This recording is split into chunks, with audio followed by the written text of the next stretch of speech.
এটা খুলবেন না আজকে আপনাদের তেল দিতে নিতে তো আমি মার্কেটে দিয়ে হয়ে গেছে দুষ্টামি ভাজলামি করতে বসে ব্যবসা করতে বসে আপনার খোঁজ নিয়ে দেখতে বন্ধ করে তালা এটা খুলবেন না। যারা আছেন তারা আমাদের প্রাইম মিনিস্টারের বন্ধু এরকম পরিচয় দেন। এমন হয়েছে যে পলকের মতো ইন্টারনেট বন্ধ করি নাই, ইন্টারনেট বন্ধ হয়ে গেছে। আমরা তো রাজনীতি করি নাই, আজকে মনে হচ্ছে যে রাজনীতি না করাটা মনে হয় ভুল হয়েছে। হুমকি দিছে, এখন একটা শোরুম বন্ধ করছে, সামনে সবগুলো বন্ধ করে দিবে। যদি শহীদ ওসমান হাদির মতো কেউ একজন ঠাস করে একটা গুলি মারে, ওনারা যখন এসেছেন তখন ওনারা পুলিশ সাথে নিয়েই এসেছেন।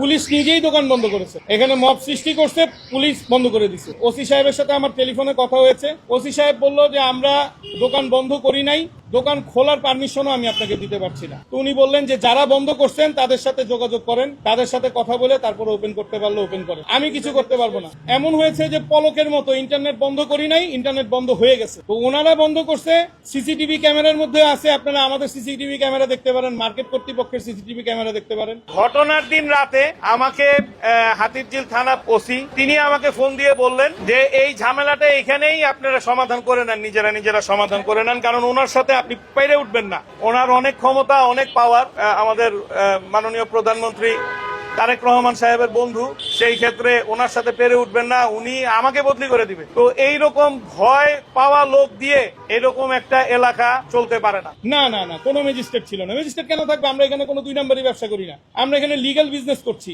আমরা একটা অফার দিয়েছি, 2টা কিনলে 4টা ফ্রি, 330 টাকা পরে একটা পাঞ্জাবির দাম। যাদের এখন আমার যে কাস্টমার তারা কখনোই প্রিন্স আর কিংসের থেকে কিনবে না, আল মোস্তাফা থেকে কিনবে না, কারণ তাদের পয়সার অনেক মূল্য, তারা অনেক কষ্ট করে ইনকাম করে।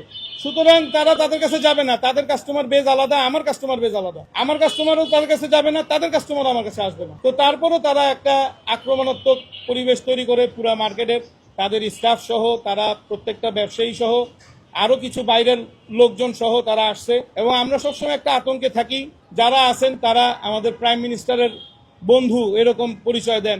প্রাইম মিনিস্টার তাদের কাছ থেকে কেনাকাটা করে দামি দামি কাপড় চোপড় কেনে। আমরা এই পর্যন্ত প্রাইম মিনিস্টারকে এত দামি কাপড় পরতে দেখি নাই। আমরা প্রাইম মিনিস্টারকে দেখছি সাধারণ মানুষের মতো সাদা একটা শার্ট, কালো একটা প্যান্ট পরে। আপনারা তো তাই দেখেছেন। যেই মানুষ একটা সাধারণ সার্জনকে ডাক দিয়ে ঈদের জন্য সে কোলাকুলি করতে পারে, সেই মানুষ এত ডন লেভেলের লোকজন তার বন্ধু থাকবে, আমি এটা বিশ্বাস করি না। সম্ভবত প্রাইম মিনিস্টার জনাব তারেক রহমান সাহেবের নাম ভাঙিয়ে তারা খাচ্ছে। আপনি দেখেন আমার মোবাইল ফোন আমি ফ্লাইট মোড দিয়ে রাখছি। কেন ফ্লাইট মোড দিয়ে রাখছি? কিছুক্ষণ আগ পর্যন্ত আমাকে বলতেছে যে এই সাংবাদিকরা তো কালকে থাকবে না, পরশুদিন তুমি কি করবা। বিভিন্ন সময় বিভিন্ন ব্যবসা বাণিজ্য করে আসছি একের পর এক। ঢাকা ফোনের আমল থেকে ঢাকা ফোন বন্ধ করে দিয়েছেন, মির্জা আব্বাস সাহেবের ছিল দেখে। ঢাকা ফোন বন্ধ, ন্যাশনাল ফোন বন্ধ, র্যাঙ্ক সেল বন্ধ, পিপল সেল বন্ধ, সিটি সেল বন্ধ, এগুলা প্রতিনিয়ত আমরা করে আসছি। ব্যবসায়ীদের ব্যবসা করার মতন পরিবেশ এই দেশে এখনো তৈরি হয়নি। আইনি পদক্ষেপ গ্রহণ করব কিভাবে? যেখানে পুলিশ আমাকে বলতেছে ফোনে যে আপনার ব্যাপারে আধা ঘন্টা আমি যাচাই বাছাই করছি, আধা ঘন্টা আপনার ব্যাপারে সব ইনফরমেশন গ্যাদার করে আপনাকে আমি ফোন দিছি। তো একজন থানার ওসি যদি আমার মতো একজন সাধারণ ব্যবসায়ীকে ফোন দিতে গিয়ে আধা ঘন্টা তার সময় লাগে আমার ব্যাপারে ব্যাকগ্রাউন্ড চেক করতে, সেই লোকের কাছে আমি গিয়ে আইনি সহায়তা কি পাবো? সেই লোকের কাছে তো আমি সহায়তা পাবো না। আমার এক পরিচিত, সে আমাকে বলল যে যদি এই প্রিন্স আর কিংস এর মালিকের বিরুদ্ধে তুমি সাধারণ একটা জিডিও করতে পারো, আমি হাতে চুরি করবো। সে অনেক বড় নেতা, বিএনপির নেতা। তো এত কিছু শোনার পরে আমরা তো ভাই ব্যবসা বাণিজ্য করি, আমরা ডাল ভাত খায়া বাইচা থাকি, আমরা তো রাজনীতি করি নাই।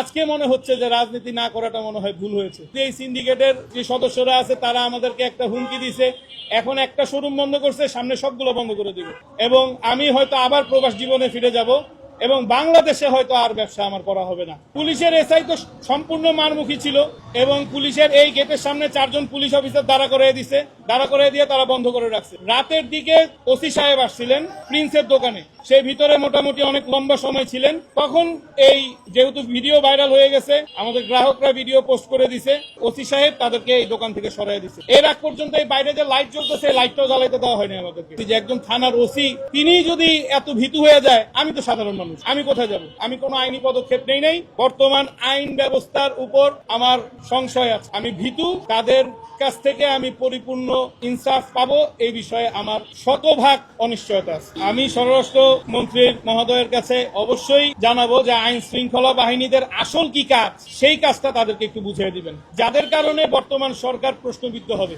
গরিব মানুষ কেনাকাটা করতেছে ঈদের আনন্দ করার উদ্দেশ্যে, সুস্থ মস্তিষ্কের মানুষ এই প্রতিষ্ঠান বন্ধ করতে পারে না। আমি তো বললাম আমি মগবাজার মোড় থেকে আমি আসার সময় আমার গাড়ির গ্লাসের পর্দাটা উঠে নিয়ে আসছি, কারণ যদি শহীদ ওসমান হাদির মতো কেউ একজন ঠাস করে একটা গুলি মারে, আপনারা হয়তো 2-4 দিন মনে রাখবেন শহীদ ওসমান হাদির মতো। যে আমি কিছুদিন দেখবো, যদি দেখি যে না আমি তাদের সাথে কুলায় উঠতে পারছি না, সেক্ষেত্রে